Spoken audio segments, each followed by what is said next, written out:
Hi everyone, and today I want to speak about income inequality in Ireland. A report was issued by the Central Statistics Office called the Survey of Income and Living Conditions in Ireland, and it's demonstrating the widening inequality in Irish society between the haves and the have-nots.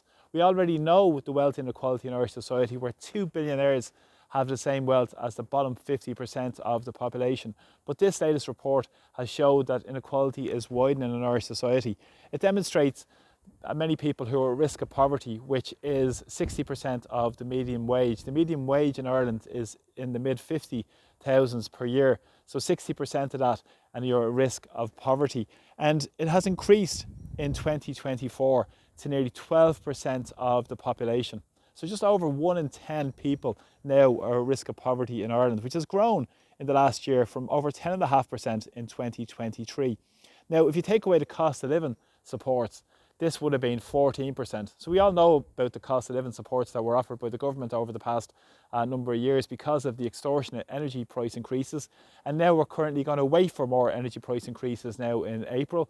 But the government have already said that he won't be committing to any more cost of living supports for people. But of course, they gave the cost of living supports to everybody across the spectrum. So the people who are wealthier still got those cost of living supports, and obviously disproportionately impacted the people who are most vulnerable. But of course, this also boosted the profits of the energy oligarchs at the expense of ordinary people and their privatisation agenda, which makes huge profits for these companies at the expense of people who are suffering and struggling in the cold.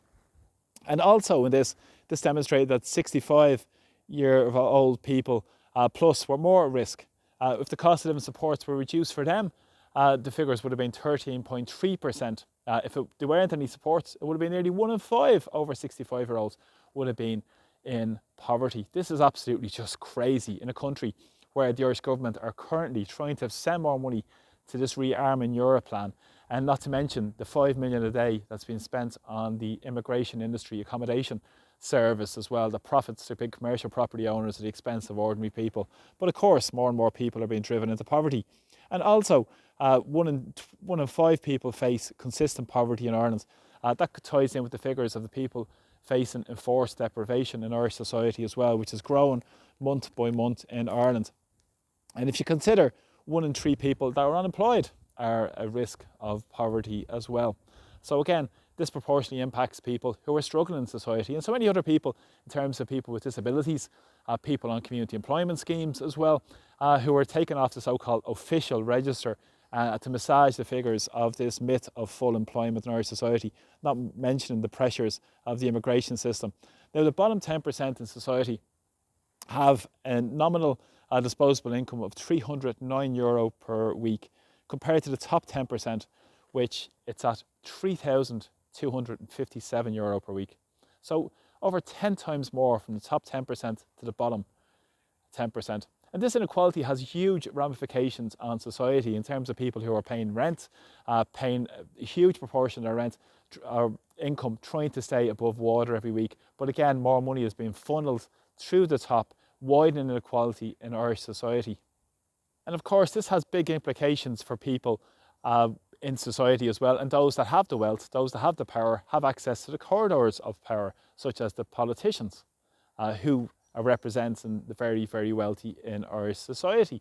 And it has impacts as well on local businesses, an impact on spending power of people as well. And of course, economically, we can see the headwinds coming from the threat of tariffs on the European Union and the Irish government up in arms because of this. But again, it's going to be a ruse used to attack ordinary people again.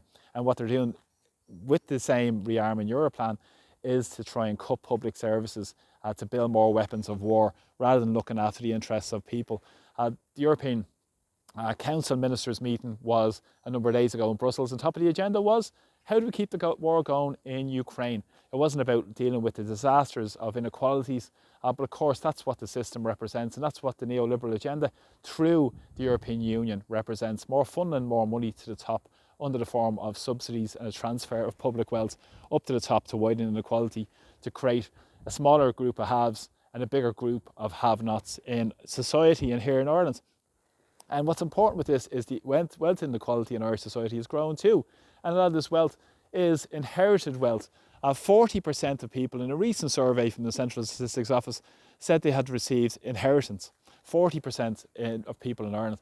And 30% of those was through properties and houses given, of course, to people, which again is more inherited wealth that's transferred on in terms of numerous properties to people that have versus people that don't. So again, as more and more people are renting in our society, more people are forced into poverty, it's creating a huge time bomb of more social issues, and then all the other issues we have on top of it with the immigration issues, more people who are forced into homelessness, dying in the streets because of government policies.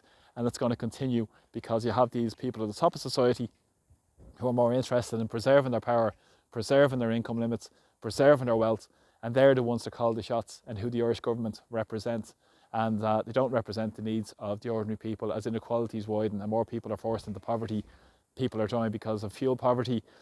3,000 people die a year because of fuel poverty, and over 40 people died on the streets of Dublin last year as well. And this figure is going to increase because of the policies of the state that represent the very wealthy in society. It needs to radically change to put the needs of our people first.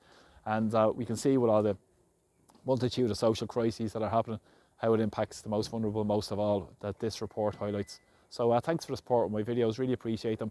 And please press subscribe to my channel. So from Dublin today, Slán. Take care, bye bye.